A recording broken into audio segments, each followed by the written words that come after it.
ജനങ്ങളെ ദുരിതത്തിലാക്കുന്ന വരവൂർ നടുവട്ടത്തെ അറവ് മാലിന്യ സംസ്കരണ കേന്ദ്രത്തിനെതിരായ പ്രക്ഷോഭത്തിൽ നിന്ന് പിന്തിരിപ്പിക്കാൻ കോൺഗ്രസ് മണ്ഡലം സെക്രട്ടറിയെ CPM ലോക്കൽ സെക്രട്ടറി ഭീഷണിപ്പെടുത്തിയതായി UDF ആരോപിച്ചു.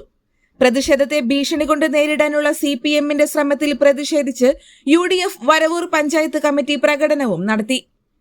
അറവ് മാലിന്യ പ്ലാന്റുമായി ബന്ധപ്പെട്ട വിവരങ്ങൾ സ്ഥലം മെമ്പറോട് ചോദിച്ചറിയുകയും പ്രതിഷേധം അറിയിക്കുകയും ചെയ്ത കോൺഗ്രസ് മണ്ഡലം സെക്രട്ടറി മോഹനൻ കുമരപ്പനാലിനെ CPM വരവൂർ ലോക്കൽ സെക്രട്ടറി ഫോണിൽ വിളിച്ച് അസഭ്യം പറയുകയും കാൽ തല്ലിയൊടിക്കുമെന്ന് ഭീഷണിപ്പെടുത്തുകയും ചെയ്തതായാണ് UDF ഉന്നയിക്കുന്ന ആരോപണം.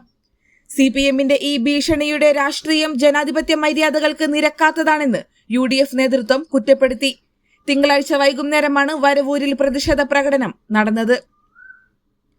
പ്രകൃതിയെയും പൊതുജനാരോഗ്യത്തെയും നശിപ്പിക്കുന്ന അറവ് മാലിന്യ പ്ലാന്റ് ഇവിടെ നിന്ന് നീക്കുന്നതുവരെ സമരം തുടരുമെന്നും ഭീഷണിക്ക് വഴങ്ങില്ലെന്നും UDF നേതാക്കൾ പ്രഖ്യാപിച്ചു.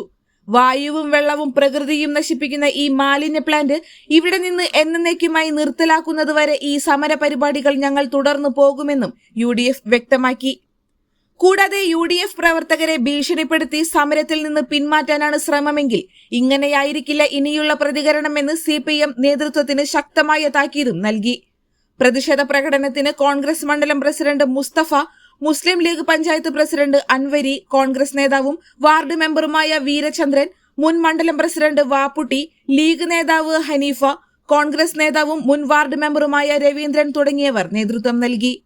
പറഞ്ഞു വരുന്നത് വരവൂർ പഞ്ചായത്തിലെ കമ്മ്യൂണിസ്റ്റ് ഇടതുപക്ഷ പ്രസ്ഥാനത്തിൻ്റെ CPMന്റെ ഒരു ലോക്കൽ സെക്രട്ടറി കഴിഞ്ഞ രാത്രിയിൽ നടന്ന ചില സംഭവങ്ങളുമായി ബന്ധപ്പെട്ട് UDFന്റെ ഒരു പ്രവർത്തകനെതിരെ കൊലവിളി നടത്തുകയും ഇവിടേക്ക് നടുവട്ടത്തേക്ക് ഇനി വരണമെങ്കിൽ എൻ്റെ സമ്മതം ആവശ്യമാണ്, കാല് കൊട്ടും അല്ലെങ്കിൽ എന്നുള്ള രൂപത്തിൽ വളരെ മോശമായ രൂപത്തിൽ